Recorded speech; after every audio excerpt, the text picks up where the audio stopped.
സന്തോഷിക്കുന്നത് അവരുടെ ടീച്ചേഴ്സും, അതിനേക്കാൾ ഉപരി സന്തോഷിക്കുന്നത് ആസ് എ പാരന്റ് നമ്മളായിരിക്കും അല്ലേ. ഒരു പാരന്റ് എന്ന് പറയുമ്പോൾ it's like an art. Parenting എന്ന് പറയുമ്പോൾ എപ്പോഴും ഒരു ആർട്ടാണ്. ഏറ്റവും ഭംഗിയിൽ എങ്ങനെ ചെയ്തു കൂട്ടാന്നുള്ള വെപ്രാളത്തിലായിരിക്കും നമ്മൾ.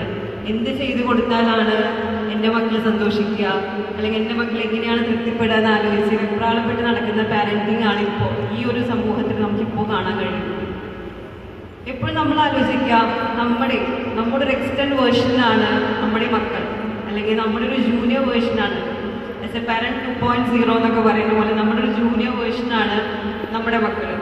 നമ്മൾ ചെറുതിൽ കാണിച്ച എല്ലാ നല്ലതും ചീത്തയും അവർ മെയിൻറ്റെയിൻ ചെയ്ത് പോകുന്നുണ്ടായിരുന്നു. സോ നമുക്ക് കിട്ടാത്ത കുറച്ച് കാര്യങ്ങൾ അവരിൽ അപ്ലൈ ചെയ്യാനായിട്ട് നമ്മളെപ്പോഴും ട്രൈ ചെയ്തുകൊണ്ടിരിക്കും. നമ്മുടെ ഇഷ്ടങ്ങൾ, അനിഷ്ടങ്ങൾ എപ്പോഴും അവരിൽ അപ്ലൈ ചെയ്യാനായിട്ട് നമ്മളെപ്പോഴും ട്രൈ ചെയ്തുകൊണ്ടിരിക്കും. ആസ് എ പാരന്റ് നമ്മളെപ്പോഴും ശ്രദ്ധിക്കേണ്ട ഒരു കാര്യം എന്താണ്, നമ്മുടെ ഇഷ്ടങ്ങളെക്കാൾ ഉപരി അവർക്ക് കുഞ്ഞു കുഞ്ഞു ഇഷ്ടങ്ങളും അനിഷ്ടങ്ങളും ഉണ്ടായിരിക്കും. അതിനെ ആക്സെപ്റ്റ് ചെയ്യാനായിട്ട് എല്ലാ പാരൻസും ട്രൈ ചെയ്യാം. അവർ പ്രത്യേകിച്ച് എന്തെങ്കിലും കാര്യങ്ങൾ നമ്മളോട് ആവശ്യപ്പെടുമ്പോൾ ചിലപ്പോൾ നമുക്ക് ഇഷ്ടപ്പെടുന്നുണ്ടാവില്ല, നീ അങ്ങനെ ചെയ്താൽ മതി, ഇങ്ങനെ ചെയ്താൽ മതി എന്നൊക്കെ പറയുമ്പോൾ അവരെന്താണോ പ്രിഫർ ചെയ്യുന്നത് കുറച്ച് സമയം നമ്മൾ കേൾക്കാനായിട്ട് റെഡിയാവും. അല്ലാതെ എനിക്കിഷ്ടമുള്ള കാര്യങ്ങൾ അവർ അപ്ലൈ ചെയ്യാതിരിക്കാനായിട്ട് നമ്മൾ എപ്പോഴും ശ്രമിക്കുക. ഇവിടെ എല്ലാവരുടെ മുഖത്തും ഒരു സന്തോഷം നമുക്ക് ഫീൽ ചെയ്യാൻ പറ്റുന്നുണ്ടല്ലേ. ഈ ഒരു ഹാങ് ചെയ്ത് കിടക്കുന്നതിന് എങ്ങനെ മെയിൻറ്റെയിൻ ചെയ്യാം, തലയിളക്കാതെ എങ്ങനെ ഹാങ് ചെയ്ത് വെക്കാന്നാണ് അവർ ശ്രദ്ധിച്ചുകൊണ്ടിരിക്കുന്നത്. അവരൊരു കിരീടടിഞ്ഞൊരു ഫീലിലാണ് നമ്മുടെ മുന്നിലൊക്കെ ഇരിക്കുന്നത്. അത്രയും സന്തോഷത്തിലാണ് അവരിരിക്കുന്നത്. അതേ സന്തോഷത്തിൽ തന്നെ അവരെ മുന്നോട്ട് നയിക്കാനായിട്ട് നമ്മൾ എപ്പോഴും ശ്രദ്ധിക്കണം. Each and every moment, each and every mile stones അവരെ ഹാപ്പി ആയിട്ട് വെക്കാനാണ് നമ്മൾ ശ്രദ്ധിക്കേണ്ടത്. എപ്പോഴും കുട്ടികൾ സ്കൂളൊക്കെ കഴിഞ്ഞ് വരുമ്പോൾ നമ്മൾ എത്ര ടൈം സ്പെൻഡ് ചെയ്യാറുണ്ട്. നേരെ സ്കൂളിലിട്ട് വരിക, ചിലപ്പോൾ ട്യൂഷന് പോകുന്ന കുട്ടികളായിരിക്കാം, ചിലപ്പോൾ ഭക്ഷണം കഴിക്കാതിരിക്കുന്ന കുട്ടികളായിരിക്കാം. അവർ വന്നു കഴിഞ്ഞിട്ടുണ്ടെങ്കിൽ ഒരു 10 മിനിറ്റ് അവർ സ്കൂളിലെ വിശേഷങ്ങളൊക്കെ ചോദിച്ചറിയാം. വന്ന വശം ഇന്ന് എന്താ പഠിച്ചതെന്ന് ചോദിക്കണേക്കാൾ ഉപരി ഇന്ന് എന്തൊക്കെയാണ് അവിടെ കളിച്ചത്, ഇന്ന് എത്ര ഫ്രണ്ട്സ് ഉണ്ടായിരുന്നു, ഫ്രണ്ട്സ് എന്തൊക്കെ പറഞ്ഞു, അവർക്ക് പറയാനുള്ള കാര്യങ്ങൾ കേൾക്കാൻ എപ്പോഴും നമ്മൾ റെഡി ആയിട്ടിരിക്കുക. ആ പറയുന്ന കാര്യങ്ങൾ പല പല ഭീകരതയുള്ള കാര്യങ്ങളുണ്ടായിരിക്കാം, പല കുഞ്ഞു പല വീരസാഹസിക കഥകൾ ഉണ്ടായിരിക്കാം, നമുക്ക് നിസ്സാരമെന്ന് തോന്നുന്ന രീതിക്കുള്ള കഥകളുണ്ടായിരിക്കാം. അതെല്ലാം നമ്മൾ കേൾക്കുക. കുഞ്ഞു കാര്യങ്ങളെല്ലാം നമ്മൾ ശ്രദ്ധിച്ച് കേൾക്കുക. നമ്മളെല്ലാ പണികളും, നമ്മളെല്ലാ തെറ്റുനിരക്കും ബഹളങ്ങളെല്ലാം മാറ്റി വെച്ച് വളരെ ശ്രദ്ധയോടുകൂടി അവരെ കേൾക്കാനായിട്ട് എപ്പോഴും ശ്രമിക്കുക. ഇതിൽ അവർ കുഞ്ഞു തെറ്റുകൾ ചെയ്തിട്ടുണ്ടായിരിക്കാം, നല്ല നല്ല ശരികൾ ചെയ്തിട്ടുണ്ടായിരിക്കാം. ഇതെല്ലാം കേട്ടതിന് ശേഷം ഇപ്പോൾ തെറ്റ് ചെയ്തു എന്ന് പറഞ്ഞ വശം അവർ ചാടി കയറി ബഹളം വെക്കാതെ എന്താണോ തെറ്റ് ചെയ്തത് അതെല്ലാം കേട്ട് കഴിഞ്ഞതിന് ശേഷം തെറ്റാണെന്നും ശരിയാണെന്നും അവരെ പറഞ്ഞ് മനസ്സിലാക്കിയത്.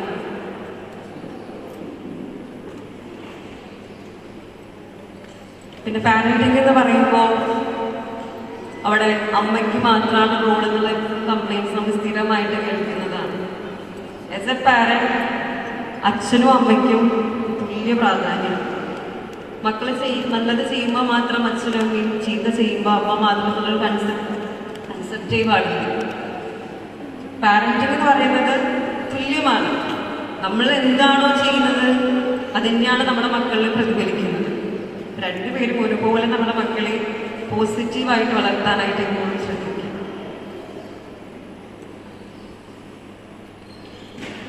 പിന്നെ ഒരു കാര്യം നമ്മൾ എപ്പോഴും ശ്രദ്ധിക്കുമ്പോൾ നമ്മൾ പറഞ്ഞ കുട്ടികളായിട്ട് ടൈം സ്പെൻഡ് ചെയ്യുന്ന കാര്യമാണ് നമ്മളിപ്പോൾ പറഞ്ഞത്.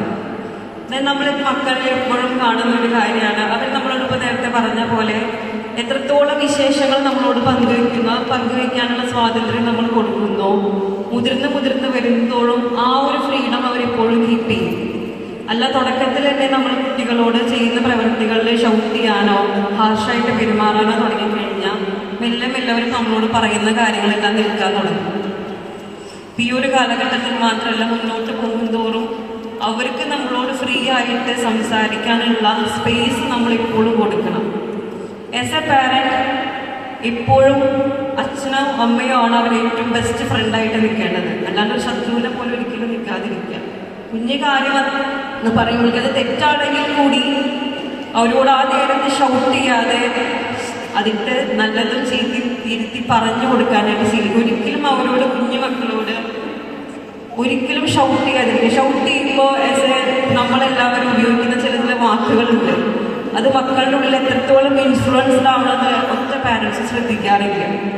അറിയാം, നമ്മൾ പലതരം സ്വിങ്സിൽ കൂടി, പലതരം സിറ്റുവേഷനിൽ കൂടി, ഫിനാൻഷ്യൽ ക്രൈസിസിൽ കൂടിയൊക്കെ കടന്നു പോകുന്ന പാരൻസ് ആയിരിക്കാം.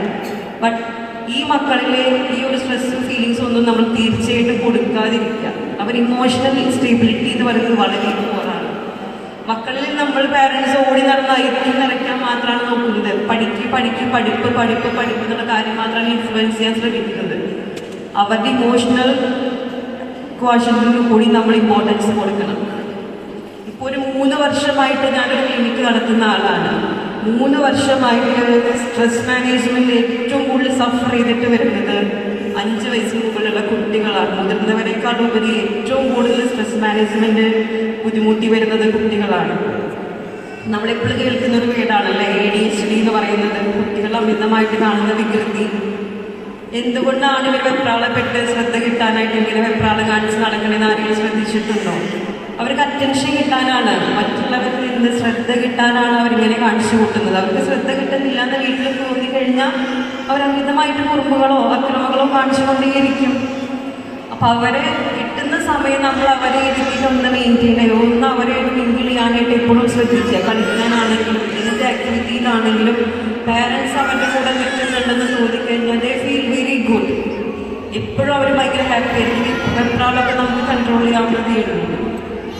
സോ നമ്മുടെ സ്ട്രെസ്സും ഒന്നും കുട്ടികളിൽ എപ്പോഴും അടിച്ചേൽപ്പിക്കാതിരിക്കുക. നമ്മളെപ്പോഴും സ്കൂളിൽ നിന്നാണെങ്കിലും പൊതുവെ കേൾക്കുന്ന ഒരു കാര്യമാണ്, അച്ഛനമ്മമാർ വഴക്ക് കൂടുമ്പോൾ മക്കളെ അറിയിക്കാതിരിക്കുക. ഈ 2-4 ചുമരിനുള്ളിൽ മാത്രം വെച്ച് തീർക്കാന്ന് പറയുമ്പോൾ അതുപോലെ തന്നെ നേരെ ഓപ്പോസിറ്റ് നമ്മൾ ചെയ്യണം. അച്ഛനമ്മമാരുടെ സന്തോഷവും സ്നേഹവും മക്കളിൽ പ്രകടമായിട്ട് കാണിച്ചു കൊടുക്കണം.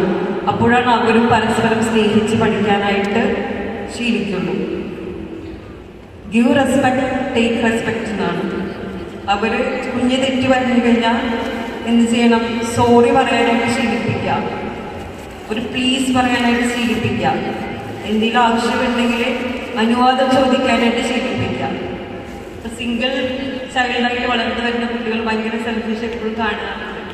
അവർ ഭയങ്കര ഒന്ന് ഷെയർ ചെയ്യാൻ ഒട്ടും വില്ലിങ് ആയിരിക്കില്ല.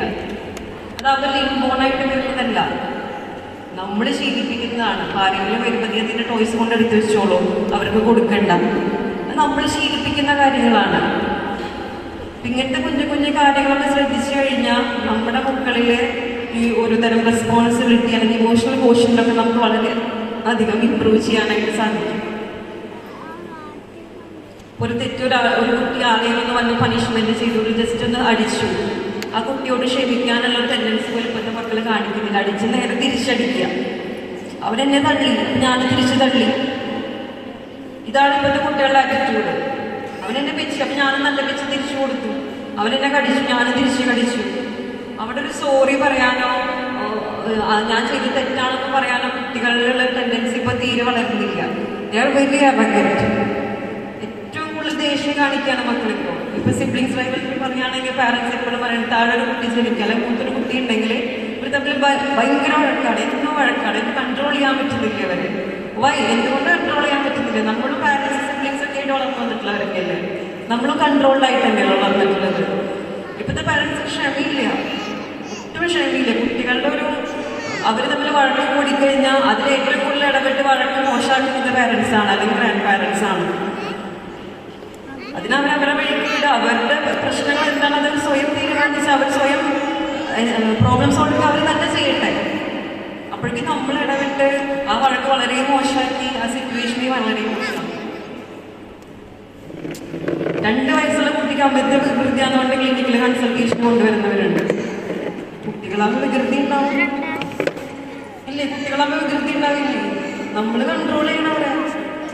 വികൃതി എന്ന് പറയുമ്പോൾ ADHD എന്ന് പറയുമ്പോൾ ഒരു മിനിറ്റ് പോലും നമുക്ക് ഹാൻഡിൽ ചെയ്യാൻ പറ്റുന്നില്ല. പൊതുവായിട്ടൊരു ഫംഗ്ഷനെ കൊണ്ടുപോകാൻ പറ്റുന്നില്ല. അത്രയ്ക്കും മോശമായിട്ട് വീട്ടിലാണ് അതൊരു ADHD കാറ്റഗറിയിൽ നമ്മൾ കൺസിഡർ ചെയ്യാൻ പോകേണ്ട ആവശ്യമുള്ളൂ.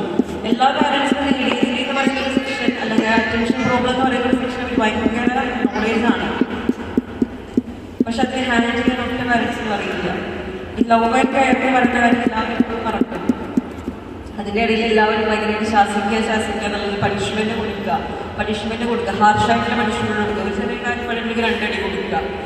കുറെ പോകെ കുട്ടികൾക്ക് അടി എന്ന് പറയുന്ന കാര്യത്തിൽ ഒരു വാല്യൂ ഇല്ല. അടിച്ചോ, ആ കയ്യിനെ നീട്ടിത്തരും.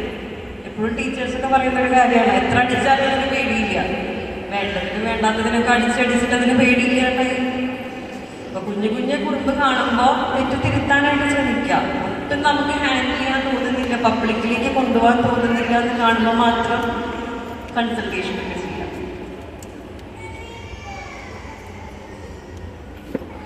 പിന്നെ നമ്മൾ മക്കളിൽ എപ്പോഴും കണ്ടുവരുന്ന ഒരു കാര്യമാണല്ലേ, എല്ലാ മക്കളും എപ്പോഴും പാരൻസ് പറയുന്ന ഒരു കാര്യമാണ്, കുട്ടികൾ പിക്കി ഈറ്റിംഗ് ആണ്, സെലക്റ്റീവ് ആണ് ഭക്ഷണം കഴിക്കുന്നത്. ഇന്നത് കഴിക്കില്ല, ഇന്നത് കഴിക്കുള്ളൂ. അവിടെ ക്ലിനിക്കിൽ നമുക്ക് സ്ഥിരം മക്കൾ വരുമ്പോൾ ട്രെയിനിങ്ങിലൊക്കെ വരുമ്പോൾ അവർ പറയുന്നൊരു കാര്യമാണ്, ചോറ് കഴിക്കില്ല, നോൺ വെജ് ഒക്കെ നന്നായിട്ട് കഴിക്കും, ഫ്രൈഡ് ആയിട്ടുള്ള കാര്യങ്ങളൊക്കെ നന്നായി കഴിക്കും, ജ്യൂസ് കഴിക്കും. ഈ ചോറ് കഴിക്കില്ല എന്ന് വെച്ചാൽ പാരൻസ് ചെയ്യുന്ന ഒരു കാര്യമാണ്, ചോറാണ് മാറ്റി വെച്ചിട്ട് തീരെ കഴിക്കില്ലല്ലോ, പിന്നെ ഒട്ടും കൊടുക്കാതിരിക്കാനായിട്ട് ശ്രമിക്കും. അതിന് കുറച്ച് കളർഫുള്ളായിട്ട് മക്കളുടെ ലോകം എന്ന് പറയുന്നത് ഭയങ്കര കളർഫുള്ളാണ്. നിങ്ങളിങ്ങനെ പഠിക്കുന്ന ബുക്സ് ആണെങ്കിലും എല്ലാം ഇവരുടെ ആക്ടിവിറ്റീസ് ആണെങ്കിലും കണ്ടാൽ നിങ്ങൾക്ക് അറിയാൻ പറ്റില്ല, വർണ്ണശബളമാണ്. ലൈക്ക് ബട്ടർഫ്ലൈസ്, ഒരു ബട്ടർഫ്ലൈസ് ആണ്. അതുപോലെ അവരുടെ ഫുഡ് കൊടുക്കുന്ന രീതിയിലാണ് കുറച്ച് കളർഫുള്ളായിട്ട് കൊടുക്കുകയുള്ളൂ. ഇപ്പോൾ ഫ്രൈഡ് റൈസ് കഴിക്കുന്ന കുട്ടികളാണ്, നമുക്ക് പച്ചരിയോട് ഫ്രൈഡ് റൈസ് ഉണ്ടാക്കാം. കുറച്ച് വെജിറ്റബിൾസ് ഒക്കെ മിക്സ് ചെയ്ത് ഒരു ഫ്ലേവർ കിട്ടിയാൽ മതി. ആ ഫ്ലേവറിൽ മിക്സ് ചെയ്തിട്ട് റൈസൊക്കെ കഴിക്കാനായിട്ട് നോക്കിയിട്ട് മാക്സിമം ജങ്ക് ഫുഡ്സ് ഒഴിവാക്കുക. ഈ ഡ്രിങ്ക്സ്, സോഫ്റ്റ് ഡ്രിങ്ക്സ് പോലെയുള്ള കാര്യങ്ങൾ പാരൻസ് ആണെങ്കിലും നമ്മൾ ശീലിക്കുന്നതാണ് നമ്മുടെ മക്കൾ ശീലിക്കുന്നത്. അല്ലാണ്ട് അവർ ജനിച്ച് വരുമ്പോൾ തന്നെ സോഫ്റ്റ് ഡ്രിങ്ക്സ് കുടിക്കാനായിട്ട് വരില്ല അല്ലേ. നമ്മൾ കഴിക്കുന്നത് മാക്സിമം ഒഴിവാക്കുക, അതുപോലെ തന്നെ മക്കൾ കഴിക്കുന്ന ശീലം മാക്സിമം കൺട്രോൾ ചെയ്യുക. ഇന്നത്തെ ലോകമാണ് സ്മാർട്ട് ഗോയിങ് ലോകമാണ്, വളരെ ഫാസ്റ്റായിട്ട് പോയിക്കൊണ്ടിരിക്കുന്ന ലോകമാകുമ്പോൾ ഫാസ്റ്റായിട്ടുള്ള ഫുഡുകൾ കഴിക്കാൻ നമുക്ക് ഭയങ്കര ഇഷ്ടമുണ്ടായിരുന്നു. സോ നമ്മൾ കഴിക്കുന്നതിൽ ഒരു കുറച്ച് റെസ്ട്രിക്ഷൻസ് കൊണ്ടുവന്നാൽ തന്നെ മക്കൾ കഴിക്കുന്നതിൽ കുറച്ച് റെസ്ട്രിക്ഷൻസ് വരും. സ്ട്രിക്റ്റ് ആയിട്ട് തന്നെ കാര്യങ്ങൾ പറഞ്ഞ് ശീലിക്കുക.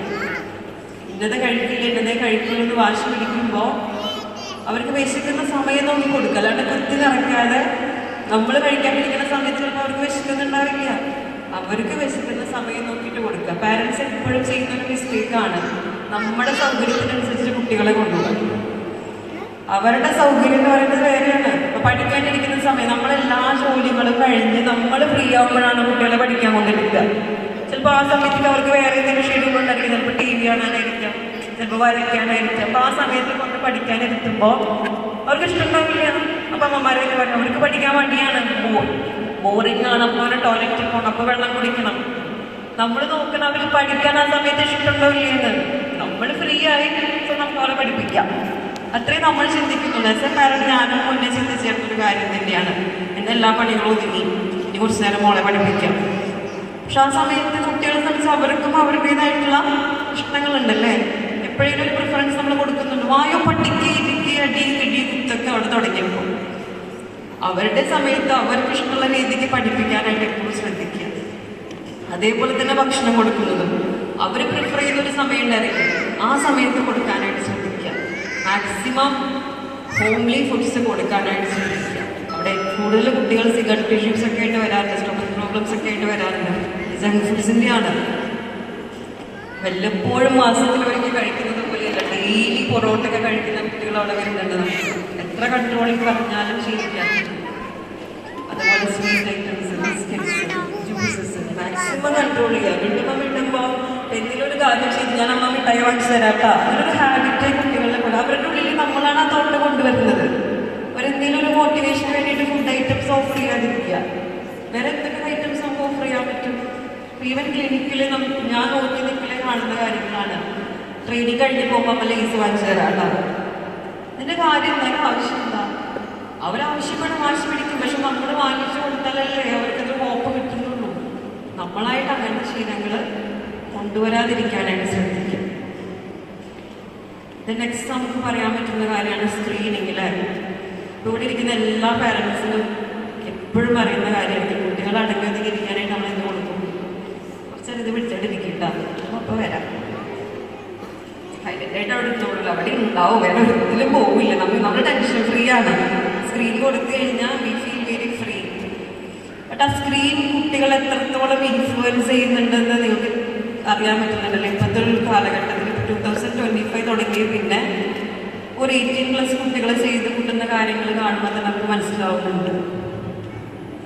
ഇപ്പൊ നമ്മുടെ മക്കളെ നല്ല രീതിക്ക് വളർത്തി കൊണ്ടുപോയാലാണ് അവർക്ക് മുന്നോട്ട് പോകുമ്പോൾ അവർ നല്ല ശീലങ്ങളും നല്ല മനുഷ്യരാവാനും നല്ല ഇമോഷൻസും കൊണ്ടുവരാനായിട്ട് സാധിക്കുള്ളൂ. സ്ക്രീൻ നിങ്ങൾ കൊടുത്തോളൂ, കാര്യം നമ്മളും സ്ക്രീൻ തന്നെയാണ് ഫുൾ ടൈം യൂസ് ചെയ്തുകൊണ്ടിരിക്കുന്നത് അല്ലേ. ആസ് എ പാരന്റ് എൻ്റെ കയ്യിൽ 24 കൂടി ഫോൺ ഉണ്ടായിരുന്നു. സോ ഞാൻ മോളോട് പറയാണ്, ആ ഫോൺ കുറച്ച് നേരം മാറ്റി വെച്ച് മനസ്സിലായി. അപ്പം അമ്മ കാണുന്നതോ, അമ്മയും റീൽസ് തന്നെയല്ലേ കണ്ടുകൊണ്ടിരിക്കുന്നത്. നമ്മുടെ കയ്യിൽ ആൻസർ ഉണ്ടോ? അപ്പൊ ഞാൻ എന്താ പറയുക, വാദിക്കാനായിട്ട് ഞാനെന്ത് റീൽസ് ആയില്ലേ, എനിക്ക് പഠിക്കാനൊന്നുമില്ല, അപ്പൊ എനിക്ക് കുറച്ച് നേരം ഫോൺ കാണാം. അപ്പൊ അവരോട് തിരിച്ച് നമ്മളോട് ഭയങ്കരമായിട്ട് ക്വസ്റ്റ്യൻ ചെയ്യുന്നുണ്ട്. അപ്പൊ അവര് സ്ക്രീൻ യൂസ് ചെയ്യുമ്പോൾ സ്ട്രിക്ട്ലി പുട്ട് എ ഷെഡ്യൂൾ. ഇത്ര സമയം വരെ നീ റീൽസ് കണ്ടാൽ മതി, അല്ലെങ്കിൽ ഒരു കാർട്ടൂണോ അല്ലെങ്കിൽ വ്ളോഗ്സോ ഇത്ര സമയം കണ്ടാൽ മതി. എത്ര പാരൻസ് സ്ട്രിക്റ്റ് ആയിട്ട് പറയാറുണ്ട്? ഇവിടെ ഇരിക്കുന്ന എത്ര പാരൻസ് കുട്ടികൾ സ്ട്രിക്റ്റ് ആയിട്ട് ഫോൺ യൂസിങ്ങിന് അനുവദിക്കാറുണ്ട്? ഇത്ര ടൈം വരെ കണ്ടാൽ മതി, ഇത് കഴിഞ്ഞാൽ മാറ്റി വയ്ക്കും. ഏതെങ്കിലും പാരൻസ് ചെയ്യാറുണ്ടോ? അത് ഈ ഭാഗത്താരുമില്ല. നമ്മൾ ആലോചിച്ചിട്ടാണ് കൈകൊണ്ടിരിക്കണം. അപ്പൊ നമുക്ക് സ്ട്രെയിറ്റ് ആയിട്ട് ആ ഉറച്ച ഷോൾഡർ ചേച്ചിയാണ് സ്ട്രെയിറ്റ് ആയിട്ട് ഹാൻഡ് സ്ട്രിക്റ്റ് ആയിട്ട് നമ്മൾ പറയുന്നതാണ് അവിടെ റൂള്. ഒരു വീട്ടില് നമ്മൾ പറയുന്നതാണ് റൂള് അല്ലേ. ഇനി ഗ്രാൻഡ് പാരൻസ് ആണ് അങ്ങോട്ടൊക്കെ വഴി തിരിച്ചു വിടുക. ആ കുഴപ്പമില്ല, കണ്ടോട്ടെ. അപ്പൊ അവിടെ നമ്മൾ സ്ട്രിക്റ്റ് ആയിട്ട് പറയാം. സ്ക്രീനിങ് എത്രത്തോളം കുട്ടികളെ ഇൻഫ്ലുവൻസ് ചെയ്യുന്നത് ഡെയിലി ലൈഫിൽ നമ്മൾ കണ്ടുകൊണ്ടിരിക്കുന്ന കാര്യങ്ങളാണ്. ഇത്ര ടൈം മുതൽ ഇത്ര ടൈം വരെ കണ്ടാൽ മതി, സ്ട്രിക്റ്റ് ആയിട്ട് പറയാം. ആ സ്ട്രിക്റ്റ് നിങ്ങൾ ഒരിക്കലും അങ്ങോട്ടും ഇങ്ങോട്ടും മാറാൻ പാടില്ല. അതാണ് അവരുടെ ഹാബിറ്റ് വരുന്നത്. ദെൻ അവർ കാണുന്ന സ്ക്രീനിൽ എന്താണോ കാണുന്നത് അത് ആ പാരന്റിന് ബോധം ഉണ്ടാവും. എൻ്റെ മോൻ ഇന്നതാണ് കാണുന്നത്, എൻ്റെ മോൻ ഇന്നതാണ് കാണുന്നത് എന്നുള്ള ബോധ്യം പാരൻസിന് നന്നായിട്ടുണ്ടായിരിക്കും. ഒരു റൂമിൽ അടച്ചു പോയിട്ടിരുന്നിട്ട് കുട്ടികളെ കൊണ്ട് ഒരിക്കലും സ്ക്രീൻ കാണിക്കരുത്. അത് TV ആണെങ്കിലും സിസ്റ്റം ആണെങ്കിലും ടാബ് ആണെങ്കിലും എന്താണെങ്കിലും പബ്ലിക്കലി ഇരുന്ന് കാണാൻ പറയാം. ദെൻ ഭക്ഷണം കഴിക്കുമ്പോൾ ഫോൺ കൊടുക്കുന്നൊരു ശീലമുണ്ടല്ലേ. ഫോണുണ്ട്, യൂട്യൂബിൽ പാട്ട് കണ്ടാലാണ് ഭക്ഷണം കഴിക്കുള്ളൂ. അതൊരു ഹാബിറ്റായി മാറിയിരിക്കുന്നു, ജീവിതത്തിലൊരു ഭാഗമായിട്ട് മാറിയിരിക്കുന്നു. നമ്മൾ പറയുന്ന കുട്ടികളോട് ഫോൺ മാറ്റിയേക്ക്, ഫോണിൽ കണ്ടോളൂ. കുട്ടിക്ക് ഭക്ഷണം കൊടുത്തു കഴിഞ്ഞാൽ നെക്സ്റ്റ് പാരൻസ് പ്ലേറ്റ് ആയിട്ട് സോഫയുടെ മുന്നിൽ ഇരുന്നിട്ട് TV കണ്ടിട്ടാണ് ഭക്ഷണം കഴിക്കുന്നത്. എത്ര പാരൻസ് കൂട്ടത്തോടെ ഫാമിലിയിൽ എല്ലാവരും കൂടി മക്കളോട് കൂടി സംസാരിച്ചിട്ട് ഭക്ഷണം കഴിക്കുന്നവരുണ്ടായിരുന്നു. വളരെ പൂവറാണ് ഇപ്പോൾ. അമ്മ ഒരു സമയത്ത് കഴിക്കുന്നു, മക്കൾ ഒരു സമയത്ത് കഴിക്കുന്നു, ഗ്രാൻഡ് പാരൻസ് ഒരു സമയത്ത് കഴിക്കുന്നു. നമ്മുടെ സൗകര്യത്തിനാണ്.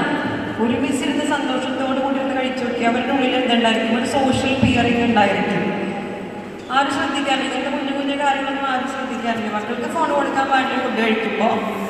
ബട്ട് നേരെ തിരിച്ച് ശ്രദ്ധിക്കുന്നില്ല. നമ്മളും TVയോ ഫോണോ കണ്ടിട്ടുണ്ടെങ്കിൽ ഈ ഭക്ഷണം കഴിക്കുന്നത് നമ്മളെന്താണ് അപ്ലൈ ചെയ്യുന്നത് അത് തന്നെയാണ് മക്കളിലും അപ്ലൈഡ് ആവുന്നത്. സോ കുഞ്ഞു കുഞ്ഞു കാര്യങ്ങൾ നമ്മൾ തിരുത്തി കഴിഞ്ഞിട്ടുണ്ടെങ്കിൽ നമ്മുടെ മക്കളും നല്ല മനുഷ്യരായിട്ടും നല്ല ഇമോഷണൽ ക്വാണ്ടിറ്റുള്ളവരായിട്ടും വളരും. എല്ലാവരും ഇവിടെ നല്ല പാരന്റാണ് ഇപ്പോഴും നമ്മൾ പറയുന്നുണ്ടല്ലേ. ഞാൻ നല്ല പാരന്റാണ്. നമ്മളോട് ഒരാൾ ചോദിക്കാണ് നല്ല പാരന്റാണോ? ഞാൻ നല്ല പാരന്റാണ്. പുള്ളിക്കൊന്ന് ചിന്തിച്ച് നോക്കുക, ഞാൻ നല്ല പാരന്റാണോ? എൻ്റെ മോനെ ഞാൻ നല്ല ക്വാളിറ്റീസ് കൊടുത്തിട്ടാണോ വളരുന്നത്? നമ്മളെപ്പോഴും മോറൽ സ്റ്റഡീസൊക്കെ പഠിക്കുമ്പോൾ നമ്മളെപ്പോഴും പറയുന്ന ഒരു കാര്യമാണല്ലേ, ഒരു കുട്ടിയുടെ ഫസ്റ്റ് സ്കൂൾ എന്ന് പറയുന്നത് എവിടെയാണ്? അവരുടെ വീടാണ്. അപ്പോൾ ആ വീട്ടിൽ എല്ലാ കാര്യം പഠിച്ചിട്ട് എല്ലാവരെയും സ്കൂളിലേക്ക് വരുന്നത്. സ്കൂളിൽ കൊണ്ടു വിട്ട് കഴിഞ്ഞാൽ ഇപ്പം ടീച്ചർമാർ നോക്കിക്കോളൂല്ലോ.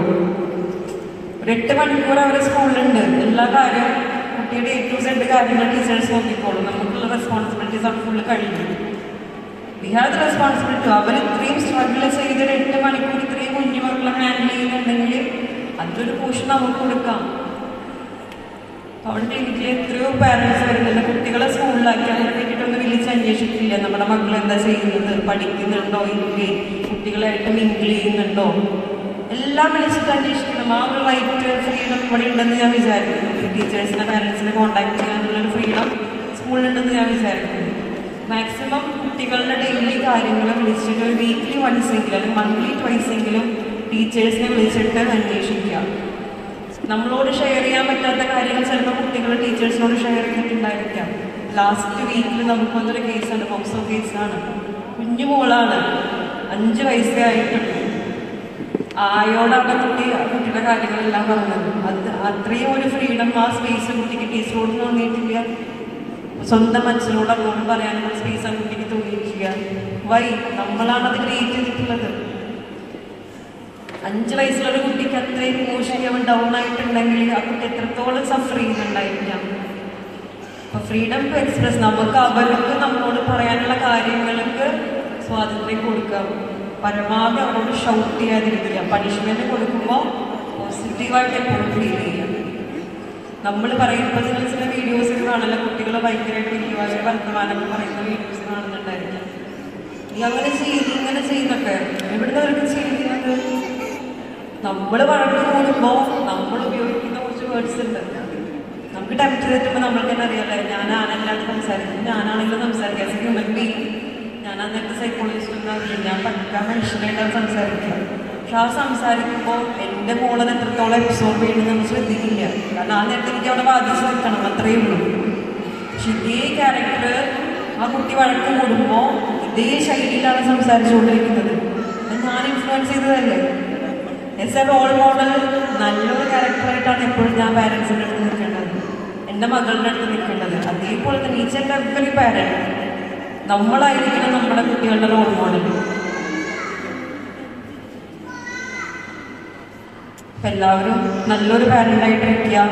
നമ്മളെല്ലാവരും പെർഫെക്റ്റാണ് നമുക്ക് ഒരിക്കലും പറയാൻ പറ്റില്ല. എല്ലാവർക്കും ഈച്ച് ആൻഡ് എവറി ഇൻഡിവിജ്വൽ നമുക്കൊരു ഡ്രോബാക്ക് എന്നതിനേക്കാൾ ഉപരി each and every one have A talent.